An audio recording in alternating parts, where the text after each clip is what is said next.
اب تک جو ہے سیکورٹی فورسز کے اس سپاہی کی بازیابی کی کوئی اطلاع موصول ہوئی ہے۔ اب جو دوسری اہم خبر کراچی سے ہمراز رائی نے بھی جو آئی ہے ہمارے نمائندہ خصوصی نے، وہ بھی بڑی چونکا دینے والی خبر ہے۔ غلام حسین کورائی نے ایک اور چکا لگایا، چکا بھی کوئی 1 2 3 4 لاکھ کا نہیں لگایا، چکا پورے 30 لاکھ کا لگایا ہے، 30 لاکھ کا۔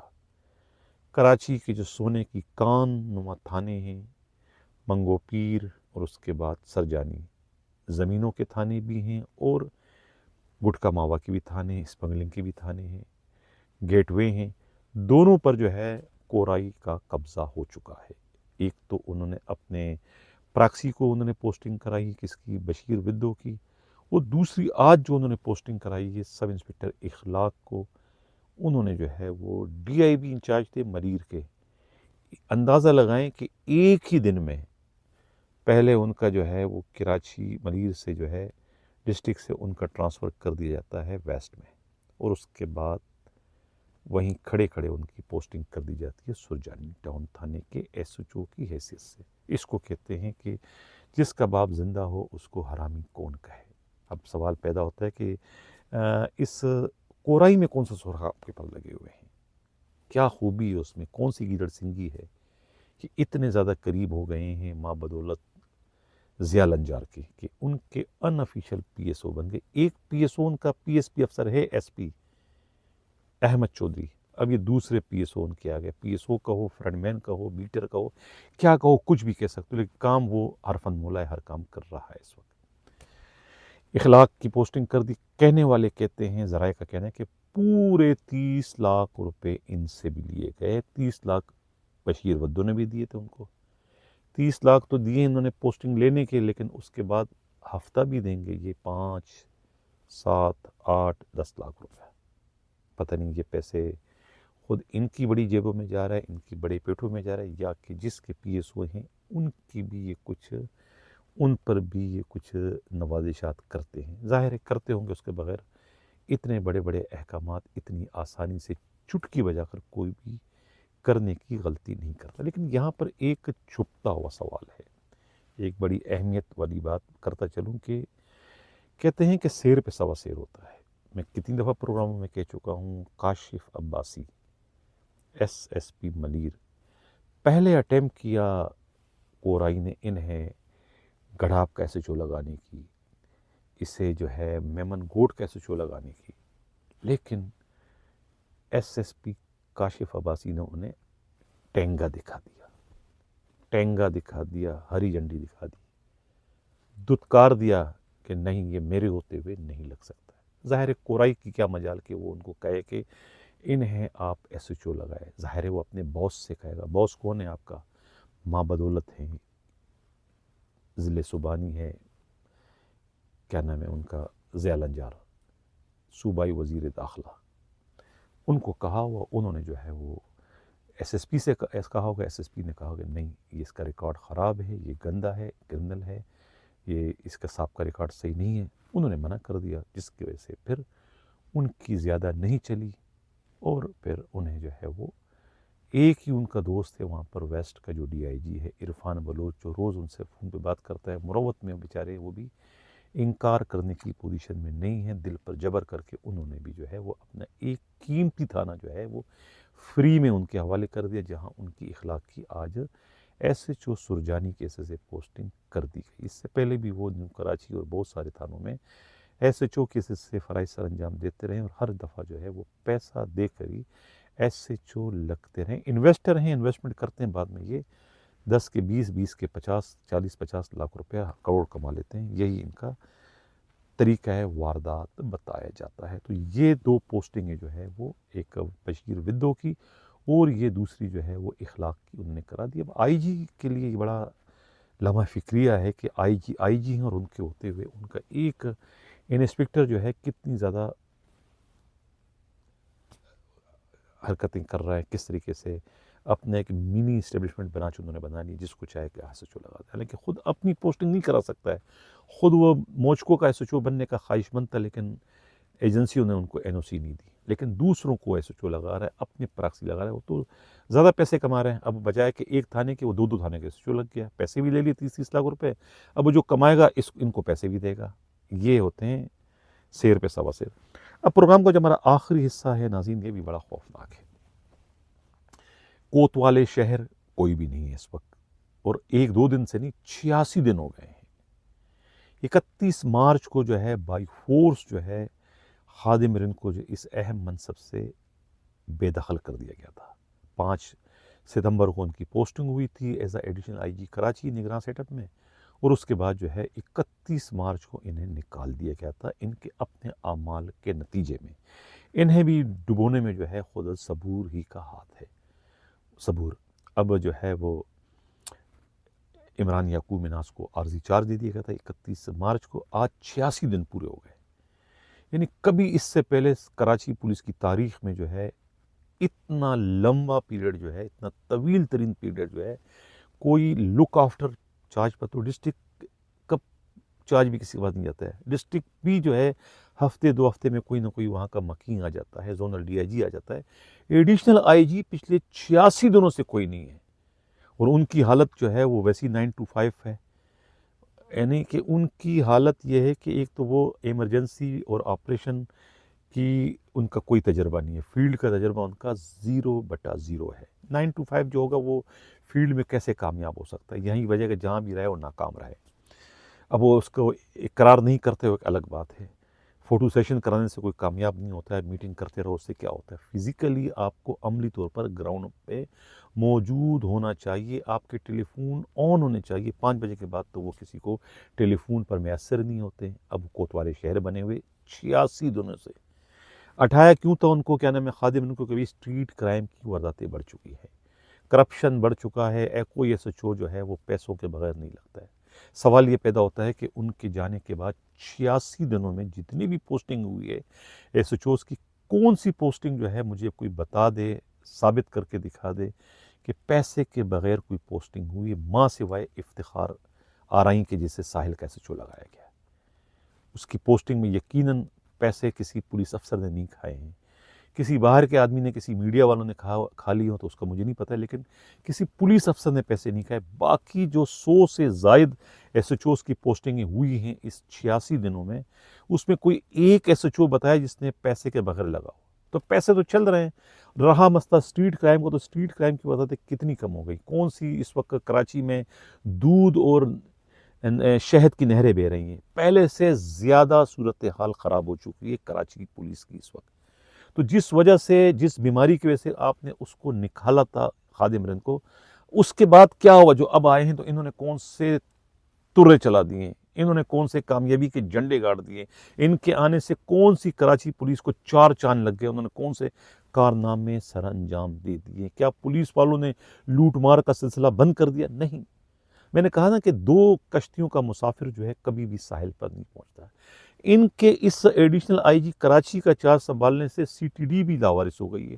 CTD والے وارداتیں کریں، شارٹ ٹرم کڈنیپنگ کرنا شروع کر دی۔ پہلی مرتبہ جو ہے CTD کی تاریخ میں وہاں پر رینجر کا چھاپا پڑا، کیونکہ ایڈیشنل IG وہاں پر نہیں تھا۔ وہ دن کبھی ادھر کبھی ادھر، یعنی 2 کشتیوں کا مسافر تھا، نہ وہ وہاں ٹائم دے سکے نہ وہ یہاں ٹائم دے سکے۔ جس طرح ایک آدمی کی 2 بیویاں ہوتی ہے، 2 بیویوں میں ہمیشہ جھگڑا ہوتا ہے۔ یہ بیویاں فلم میں نے دیکھی تھی، ایک بیوی یہاں سے پکڑتی، ایک بیوی یہاں سے پکڑتی، اداکار شاہد کو، نجمہ اور شبنم کی فلم تھی میری، میں دیکھ چکا تھا۔ تو اب وہ صورتحال جو ہے وہ عمران یعقوب کی بن گئی۔ یہاں سے جو بیوی ایک یہ ہے کراچی پولیس وہ کھینچتی ہے، تو دوسری طرف وہ CTD کھینچتی ہے۔ اصل بیوی تو وہ ہے، وہ کھینچ رہی ہے، نہ یہاں کے رہے نہ وہاں کے رہے۔ اب کیا ہوا؟ مسافر ہے 2 کشتی کا، تو خود تو تباہ ہوں گے، برباد ہوں گے، خود تو ساحل نہیں ملے گا، لیکن کشتی کا بھی بیڑا غرق کر دے گا۔ یعنی کراچی پولیس کی جو 50,000 کی نفری ہے وہ بے یار و مددگار ہوگی، اور اس طریقے سے پورا کراچی شہر جو ہے وہ اسٹریٹ کرمنل کے رحم و کرم پر آگے، کیونکہ پولیس کا کوئی وارث نہیں رہا ہے۔ اب کون اس پر غور کرے گا؟ کسی کو کراچی کے عوام کی اگر فکر ہوگی تو وہ اس مسئلے کو جو ہے ترجیحی بنیاد پر حل کرنے کی کوشش کرے گا۔ جسے کراچی کی پرواہ نہیں ہے تو وہ اسے ایسا ہی لاوارث چھوڑ دے گا۔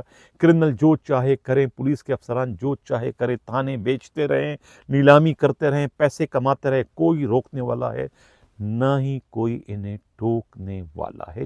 پورے 86 دن ہو گئے ہیں. 86 دنوں میں کوئی یہ سوال پوچھے اس ایڈیشنل آئی جی سے کہ انہوں نے کون سا کارنامہ سر انجام دیا جس کو میں اس وقت اپنے پروگرام کی زینت بنا کر ان کی بھی تعریفیں کرنے پر مجبور ہو جاؤں. مجھے تو کوئی ایک کارنامہ نظر نہیں آیا ماں سوائے ان کے ناکامیوں کی ایک لمبی طویل فہرست تو میرے سامنے اس وقت موجود ہیں جس کو اگر میں شامل کروں تو پروگرام کا دورانیہ بڑھ جائے گا. اس کے علاوہ اور کچھ نہیں ہوگا. بہتر یہ ہوگا کہ اپنا قبلہ درست کر لیں اور کوئی پوسٹنگ کسی کنفرم کسی بڑے ذمہ دار کسی تجربہ کار کسی کرائم فائٹر کو جو ہے وہ اس وقت ایڈیشنل آئی جی کراچی بنانے کی ضرورت ہے. اگر سندھ پولیس میں کوئی دستیاب نہیں ہے تو آپ پنجاب سے بلوچستان سے خیبر پختونخوا سے اسلام آباد سے کسی تجربہ کار کسی اچھے محنتی کرائم فائٹر کو لائیں اور یہ ذمہ داری ان کو سونپے تاکہ کراچی سے اسٹریٹ کرمنل کا خاتمہ ہو سکے. یہ جس طریقے سے تھانوں کو جو ہے وہ کم کر کے جو ہے وہ 500-600 تھانوں سے جو ہے 485 بنا رہے ہیں, یہ کوئی نیک نامی نہیں ہے, یہ کوئی کارنامہ نہیں ہے. پوری دنیا میں یونٹوں کو چھوٹا کیا جا رہا ہے تاکہ انتظام صحیح ہو سکے. یہ پاکستان میں ہمیشہ وہ تجربے وہ کیے جاتے ہیں جو کہ کامیاب نہیں ہو پاتے. یہی آئی جی جو ہے اپنے دونوں ٹینیور میں جو ہے وہ بار بار جو ہے وہ ماڈل تھانے بناتے رہے اور ان کو پتہ ہے کہ ماڈل تھانے بنانے کا کوئی کک بھی فائدہ نہیں ہے, کوئی ٹکے کا فائدہ نہیں ہے. لیکن میں اپنے لاڈلوں کو نوازنے کے لیے جو ہے وہ ایک انفرادیت پیدا کرنے کے لیے کہ بھئی ہم نے اتنے یہ کام کی اتنے وہ کام کیے, لیکن رزلٹ کیا ہے کچھ بھی نہیں ہے. لیکن پھر بھی وہ کرنے سے باز نہیں آئیں گے. جو کہہ دیا جو سوچ لیا انہوں نے کر کے دکھانا ہے. اب پھر ایک بہت بڑا تجربہ کرنے جا رہے ہیں تو خدا را تجربے آپ کرتے رہیں یا نہ کرتے, لیکن کم از کم ایڈیشنل آئی جی کراچی کو تو فیصلہ کریں کہ آپ نے ایڈیشنل آئی جی کراچی کسی کو تو بنایا اپنا, یا عمران یعقوب مناس کو ہی مستقل کر دیں. اگر آپ کے اتنے لاڈلے ہیں تو انہی کو مستقل کر دیں, سی ٹی ڈی میں کسی کو ایڈیشنل آئی جی لگا دیں تاکہ دونوں اپنے اپنے کام تو انصاف کے ساتھ کر سکیں. ورنہ یہ دو کشتی کے مسافر جو ہے پھر تباہی اور بربادی کے علاوہ ان کا اور کیا حصہ ہو سکتا ہے, ان کا اور کیا مستقبل ہو سکتا ہے. یہی آج کا ہمارا پروگرام تھا. کیسا لگا اپنا فیڈ بیک ضرور دیجیے گا. اسی کے ساتھ ناظرین اجازت چاہتا ہوں. اللہ حافظ.